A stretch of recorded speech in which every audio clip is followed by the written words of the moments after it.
From the National Newsroom of the Canadian Press, I'm John Kennedy.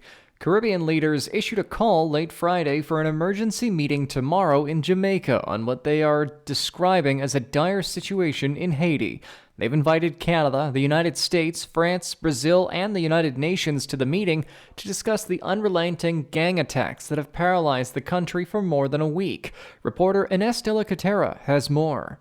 The State Department urges Americans to leave, but with both international airports closed, foreigners now stranded. Canadian citizen Richard Phillips could hear gunshots ringing out from his hotel. The country just deteriorated really quickly. The real fear is that if the police force collapses in Haiti, you become very vulnerable as a hostage, quite frankly. The acting prime minister was in Kenya when the violence first broke out and is now stuck in Puerto Rico. The U.S. says it has encouraged him to reach a compromise to end the ongoing political stalemate. Haitian officials have extended the state of emergency currently in place in the island nation. Grieving Ottawa area residents gathered for a vigil in honor of the victims of a crime described as one of the worst mass killings in the city's recent history.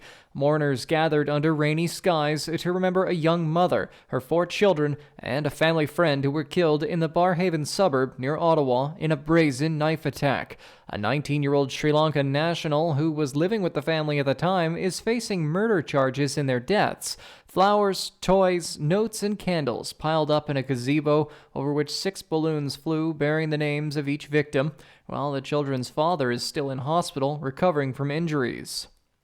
Alberta Federation of Labor President Gil McGowan says he'll be running to be the next NDP leader in the province. McGowan posted to social media that his focus between now and March 15th will be getting the required number of signatures to reach the party's nomination threshold. McGowan also announced that he has COVID-19, which he says means he won't be able to be out in public making appearances until he's tested negative for at least 2 days. Another effort to expand food and other aid shipments to civilians in Gaza is underway. The first U.S. military ship with troops and equipment is headed for Gaza to start to build an offshore pier to create another way to deliver help. Executive Director of Action Against Hunger UK, Jean-Michel Grand. It should not be at the expenses of continuous effort to lift the blockade and commercial trucks to get sufficient food and supply into Gaza by roads. President Biden tells MSNBC that he's not giving up on work to get a ceasefire. Chuck Severson, ABC News. Netherlands' National Holocaust Museum is going to be opening today in a ceremony that will see the Dutch king and the Israeli president come together to open the facility. Isaac Herzog's presence at the ceremony is prompting protests because of how Israel's deadly offensive in Gaza is affecting Palestinians. This is the Canadian Press. In sports, there are 5 games in the NHL today with 2 Canadian teams in action. The Pittsburgh Penguins host the Edmonton Oilers, and the Calgary Flames will visit the surging Carolina Hurricanes. Elsewhere, Anaheim will host New York's Islanders, the Arizona Coyotes visit the Chicago Blackhawks, and the Minnesota Wild will take on the Nashville Predators.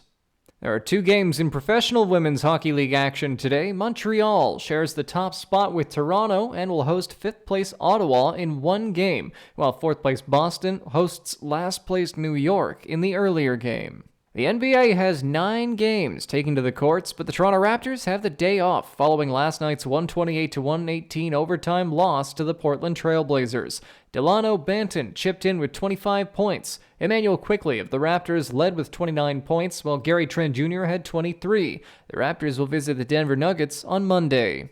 From the Canadian Press, I'm John Kennedy.